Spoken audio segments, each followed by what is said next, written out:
Hey everyone, and welcome back. Ready to explore something really important today? We're doing a deep dive into safety culture. And I think a lot of people hear safety culture and think, oh, that's just for like factories or construction sites. But really, it's so much broader than that. Yeah, I mean, we hear about safety culture everywhere, right? From offices to schools to even, just like our everyday lives. But what does it actually mean? Well, this podcast we're looking at, they define safety culture as all the values and beliefs and practices that make safety the top priority. Okay, so it's not just like having a fire extinguisher and knowing where the exits are. Right. It's like deeper than that. It's about feeling like you can actually speak up about safety concerns without, being afraid of what will happen. So feeling empowered to say, hey, this doesn't feel safe, and actually having people listen to you and take it seriously. Exactly. And the podcast really emphasizes that that's a huge sign of a strong safety culture. When employees feel like they can actually, voice their concerns without hesitation. It makes sense, right? It takes a certain level of trust for people to be comfortable doing that. Like they Mhm. know they're not going to be punished or ridiculed for pointing out a potential problem. Absolutely. And that's where leadership comes in. Because the podcast Mhm. we were looking at, they really hammer home this point that leaders set the tone. So it's not enough for a leader to just like write up a safety policy and stick it on the wall. They actually have to live it, right? Yeah, the podcast uses these great phrases, leading by example and holding others accountable. I love that because it's so true. Like if a leader is saying safety first, but then, cutting corners or not following the rules themselves, what message does that send? A really bad one. It basically tells everyone else that safety isn't actually that important. But when leaders consistently make safe choices and hold everyone to the same standard, it shows that safety is a core value, you know, not just something they say. And I would imagine that kind of leadership, it has a ripple effect, right? I mean, the podcast talks about how a strong safety culture leads to better productivity, fewer accidents, and even, happier employees. Totally. And that's something we'll dig into more as we go along. Yeah. Because it's not just about avoiding negative outcomes, it's also about all these positive benefits that come with having a strong safety culture. So it's like a win-win, right? Safer and more productive, sign me up. Exactly. And you know what's interesting? The podcast actually uses a case study to really illustrate this point. They talk about DuPont, the chemical company. DuPont. Now, when I think of chemicals, I don't immediately think of safe. Right. And that's what makes this case study so fascinating, because DuPont actually has this incredible safety record. And the podcast goes into like how they managed to pull that off. So what's their secret? Well, they've basically made safety everyone's job. It's not just the responsibility of like a safety officer or something. Everyone at DuPont feels responsible for keeping themselves and each other safe. So it's like woven into the very culture of the company. It's not just a set of rules, it's how they do things. Yeah, exactly. They have these rigorous training programs. They're super proactive about identifying and mitigating risks. So they're not just waiting for something bad to happen and then reacting. They're trying to prevent it from happening in the first place. Right. And the podcast really stresses that that's a key part of a truly robust safety culture, Yeah. being proactive. So how does that actually work in practice? Like, what does that proactive approach look like at DuPont? Well, they have this really interesting incident reporting system. Okay, so they're not just sweeping mistakes under the rug, they're actually like documenting everything. Everything, even like Hmm. minor slips or near misses, they track it all. Yeah. And the reason they do that is it helps them identify patterns. Ah, I see. So they can see if certain types of incidents are happening more frequently or in certain areas, and then they can like address those issues before they turn into something really serious. Exactly. It's all about learning and constantly improving. Okay. They use every incident, no matter how small, as a chance to get better. And that's another really big part of a strong safety culture, I think, that commitment to continuous improvement. Yeah, it makes sense. It's not about being perfect. It's about always striving to be better, right? Exactly.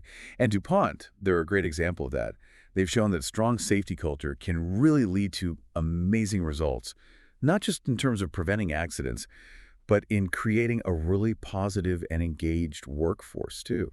So it's not just about avoiding the bad stuff. It's also about all those good things that come along with feeling safe and valued at work. Totally. And that's something we'll definitely explore more in our next deep dive segment. So it's pretty incredible, right? How DuPont has managed to create this culture of safety in what's, considered a pretty high risk industry. It really is. But what's interesting is that this incredible safety culture didn't happen overnight. It was a Right. process, a long process. Oh, so they weren't always the safety superstars they are now? Not exactly. The podcast talks about how it took decades for them to get to this point. It was like a gradual evolution of their safety culture. Okay, so, like, what did those early stages look like? Well, at first, it was pretty much just about following the rules and regulations, basic compliance. So, like, checking boxes, making sure all the safety equipment was in place and people were wearing their hard hats. Yeah, pretty much. Safety was seen as like its own separate thing, Mm. often managed by a dedicated safety department. Kind of like a siloed approach to safety. Exactly. But over time, DuPont realized that just following the rules wasn't enough. They needed to create a culture where safety was truly everyone's responsibility. So they moved beyond the checklists and started, like, embedding safety into the very fabric of the company. Exactly. They started integrating safety into all aspects of their operations. Training, development, performance evaluations, you name it. So it became less about top-down enforcement and more about building a shared sense of ownership. Exactly. And, this shift in mindset really started to pay off.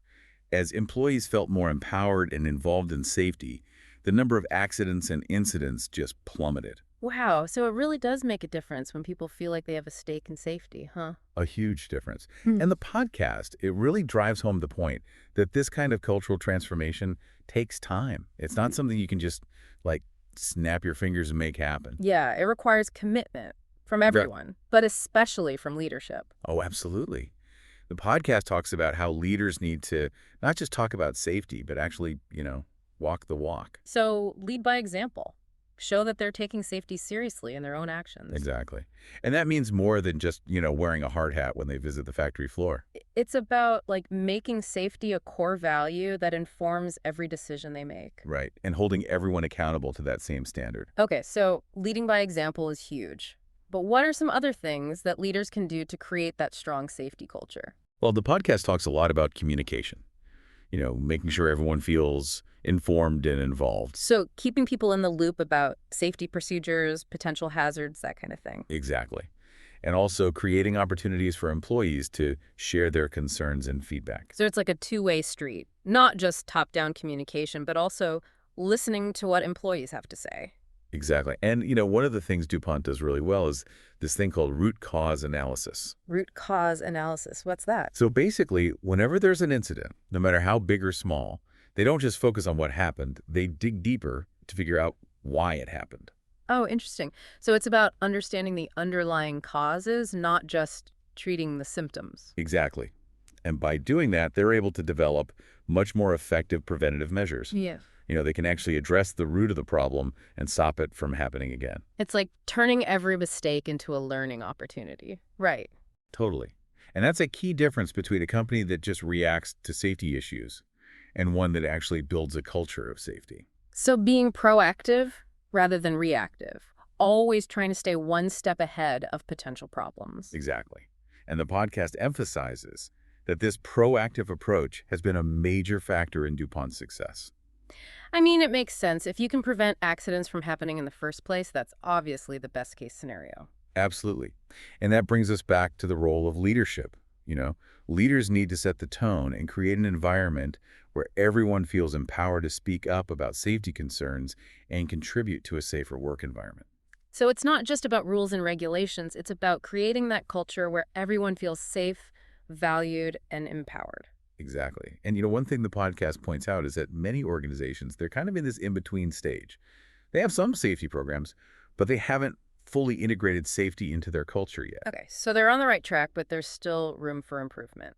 Definitely. And the podcast, it encourages listeners to really assess their own organizations.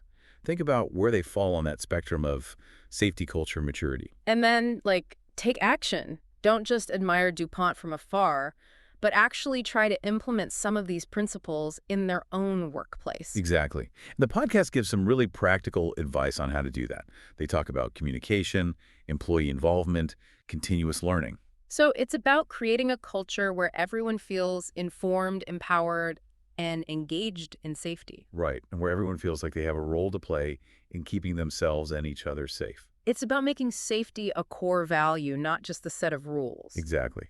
And, One of the biggest challenges DuPont faced on their journey to a stronger safety culture was shifting from a culture of blame to a culture of learning. Oh, that's interesting. So, like, moving away from pointing fingers when something goes wrong. Yeah, because in the past, when accidents happened, the focus was often on finding someone to blame. Which, doesn't really help anyone. It just makes people afraid to speak up about safety concerns for fear of getting in trouble. Exactly. So DuPont, they made a conscious effort to shift the focus from blame to learning. When an incident occurred, instead of asking, whose fault is this? Mm. They started asking, what happened? Why did it happen? And how can we prevent it from happening again? So it's less about punishment and more about understanding and prevention. Right. And that was huge in creating a culture where employees actually felt comfortable reporting safety concerns, Yeah. without being afraid of getting punished. Because if you want people to be honest and open about safety issues, you need to create an environment where they feel safe to do so. Absolutely. And that's a really important takeaway from the DuPont story, I think. Building a strong safety culture requires trust, open communication, and a commitment to learning from mistakes. It's about creating a culture where safety is truly everyone's priority and where everyone feels empowered to contribute to a safer work environment. And that's a message that can be applied to any organization, really, no matter what industry you're in or how big or small your company is. So, as we start to wrap up this part of our deep dive, I think it's important to connect this back to our listener. We've been talking about DuPont and their amazing safety record, but what can our listeners take away from this?